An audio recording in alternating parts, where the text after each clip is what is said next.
बिस्मिल्लाहिर्रहमानिर्रहीम। मेरा नाम अब्दुल रहमान है और मैं शमा कैंपस में मैथमेटिक्स को टीच कर रहा हूँ। आज का जो हमारा टॉपिक है वो है फंक्शन। ये टर्म जो फंक्शन है इसको सबसे पहले गॉटफ्राइड विल्हेम लिबनीज ने इंट्रोड्यूस करवाया।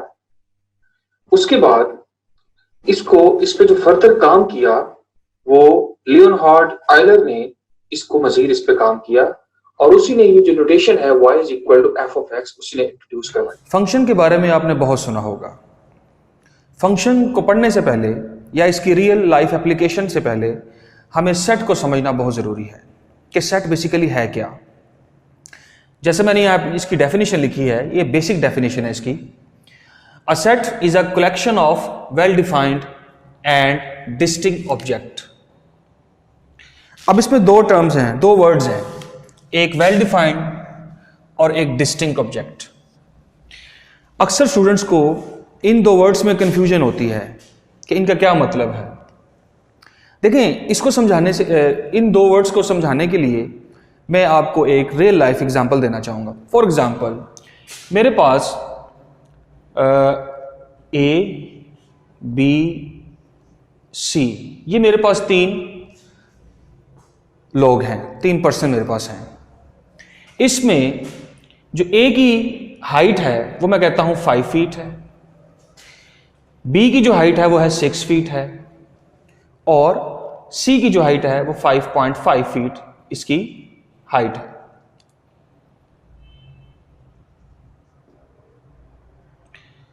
फीट है। अब आप देखें, क्या ये ए बी सी हाइट के लिहाज से एक दूसरे से मुख्तलिफ हैं, डिस्टिंक्ट हैं? तो इसका मतलब है ये एक दूसरे से बिल्कुल अलग है।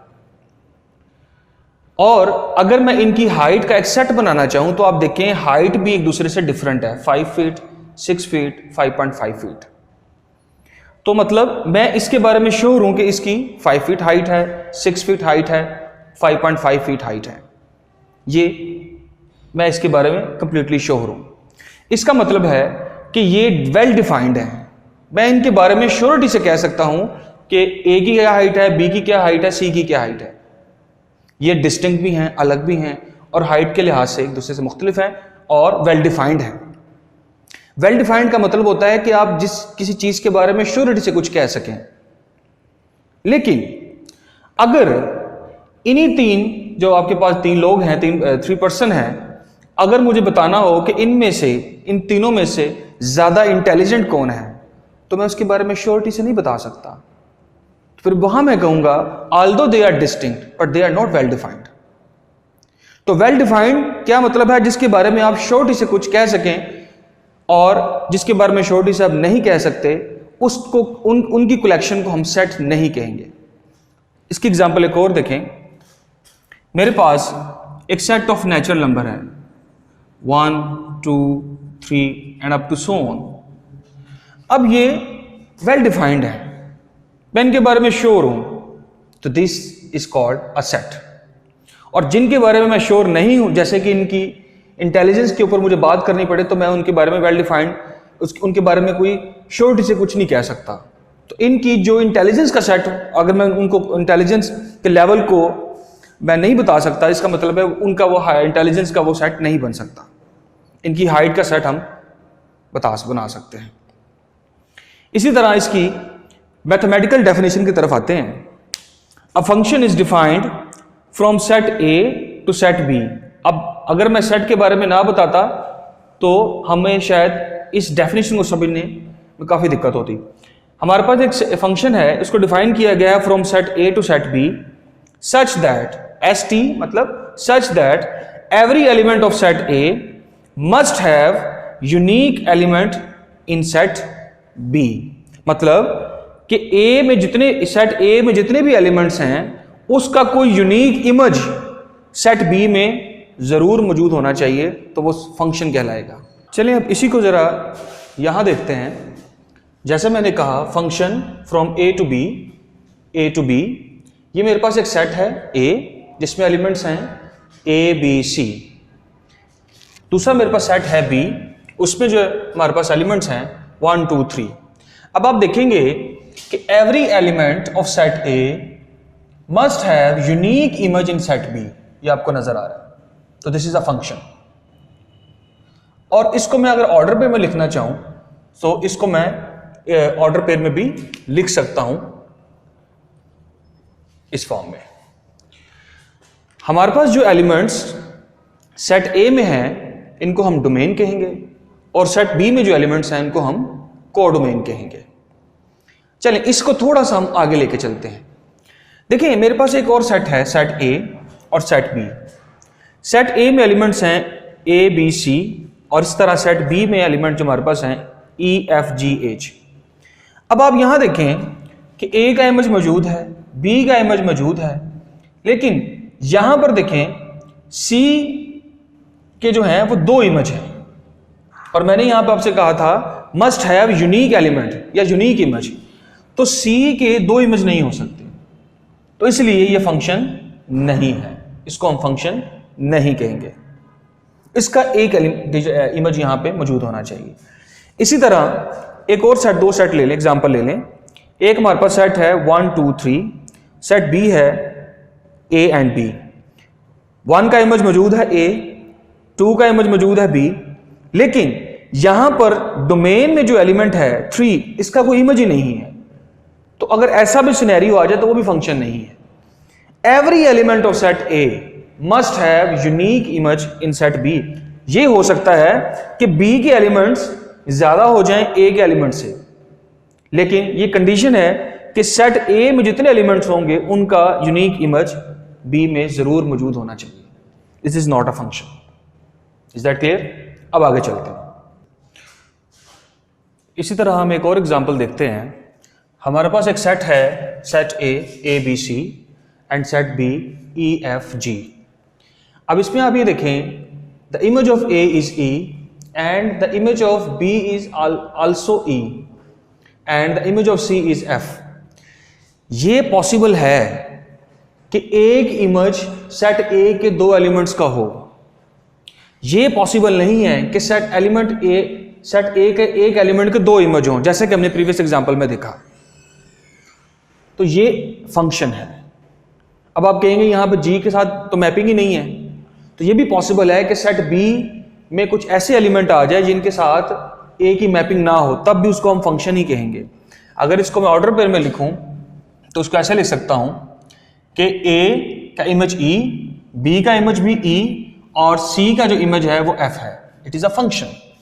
इसमें जो ए बी सी हैं ये डोमेन्स हैं, डोमेन ऑफ सेट है, और ई एफ जो है वो रेंज ऑफ सेट है। अब आप देखेंगे कि यहां पर जो को डोमेन है वो ई एफ जी है, लेकिन रेंज जो है वो ई एफ जी नहीं है, रेंज है ई एफ ही है। जिस पर मैपिंग हो जाए रेंज में सिर्फ वो कंसिडर हम लोग करते हैं, और को डोमेन में सारे का सारा सेट बी को हम कंसिडर करते हैं। अब जरा आगे चलते हैं, फंक्शन की ग्राफिकल रिप्रेजेंटेशन देख लेते हैं। देखिए हर फंक्शन को हम लोग उसकी उसको ग्राफ पे रिप्रेजेंट कर सकते हैं कार्टेशियन प्लेन के ऊपर। यानी मेरे पास एक फंक्शन है y is equal to x square, इसमें बता दिया है कि जो x के एलिमेंट हैं वो रियल है, तो डेफिनेटली इसका जो आंसर है वो भी y जो मिलेगा वो भी रियल होगा। डिफरेंट भी हो सकता है, लेकिन वो डिपेंड करता है कि सेट किस तरह डिफाइन है। यानी कि सेट यहां पे हमारे पास रियल टू रियल डिफाइंड है। चलें इसको देखते हैं। इसकी मैं इसका ग्राफ ड्रा करते हैं। ये हमारे पास एक्स एक्सिस है, ये हमारे पास जो एक्सिस है इसको हम इंडिपेंडेंट एक्सिस कहते हैं, और ये जो वर्टिकल एक्सिस है वाई एक्सिस को हम डिपेंडेंट एक्सिस कहते हैं। अब आप देखें जब मैंने ये वैल्यूज यहां प्लॉट किया तो मेरे पास एक ये ग्राफ मुझे मिला है जिसको हम लोग क्वाड्रेटिक ग्राफ भी कहते हैं, या इसको चिन लाइक शेप भी कहा जाता है। अच्छा, अब हर ग्राफ को हम लोग कार्टेशियन प्लेन के अंदर डिफाइन कर सकते हैं, रिप्रेजेंट कर सकते हैं। इसी तरह हमारे पास कुछ टेस्ट हैं फंक्शन को चेक करने के, जो कि एफएससी की बुक में उनके बारे में डिटेल में बताया गया है। उसको देख लेते हैं कि फंक्शन को टेस्ट कैसे किया जाए, कि आया कि कोई ग्राफ आपको दिया जाए, चेक करना हो कि वो फंक्शन भी है या नहीं है। फॉर एग्जाम्पल मेरे पास एक यूनिट सर्कल है, ये सर्कल की डेफिनेशन है, सर्कल की इक्वेशन है, ये मेरे पास एक यूनिट सर्कल है। अगर मैं इस सर्कल के ऊपर एक वर्टिकल लाइन ड्रा करूं तो आप देखेंगे वर्टिकल लाइन ड्रा करने से इसने इस शेप को, इस सर्कल को 2 पॉइंट्स पे कट किया है। ऐसी कोई शेप जिसके ऊपर वर्टिकल लाइन टेस्ट किया जाए और वो उस शेप को, उस फिगर को कोई से 2 डिस्टिंक्ट पॉइंट पे कट करे, तो वो फंक्शन नहीं है। It is not a function, not a function. ये बात आपने याद रखनी है। लेकिन अगर इसी सर्कल को मैं थोड़ा सा चेंज करता हूं, यानी कि इसका मैं जस्ट अपर पार्ट लेता हूं, सेमी सर्कल इसका अपर पार्ट, तो आप देखेंगे अगर इसके ऊपर वर्टिकल मैं लाइन ड्रा करूं तो ये जस्ट उसको एक पॉइंट पे कट कर रही है, इधर ड्रा करूं तब भी उसको एक पॉइंट पे कट कर रही है। तो semi circle is a function. Similarly single point पे, लेकिन होल सर्कल वो फंक्शन नहीं है। ये बात आपने याद रखनी है। इसी तरह मेरे पास साइन ग्राफ है। अब साइन ग्राफ को देखिए, अगर मैं जितनी मर्जी इस पे वर्टिकल लाइन ड्रा करूं, ये उसको एक ही पॉइंट पे कट करेगा, तो हम कहेंगे ये साइन फंक्शन है। अच्छा, एक चीज आप याद रखिएगा, हॉरिजॉन्टल लाइन टेस्ट,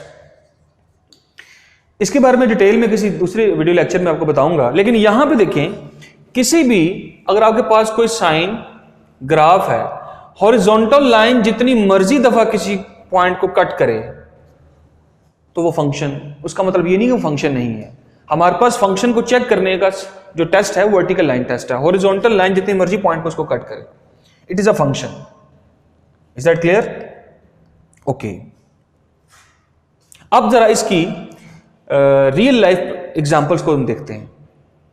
जैसा कि मैं आपको बता चुका हूं कि function is basically is just like a machine.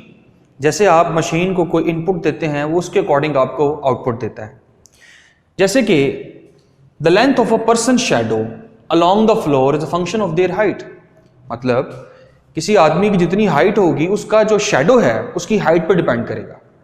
तो इसी तरह जिस तरह हम लोग अभी हमने बताया कि फंक्शन के अंदर एक इनपुट है, एक आउटपुट है, तो यहां पर जितनी उसकी हाइट होगी आदमी की, उसके अकॉर्डिंग उसका शैडो होगा। तो हम कह सकते हैं कि उसका जो शैडो है आदमी का, वो is a function of their height.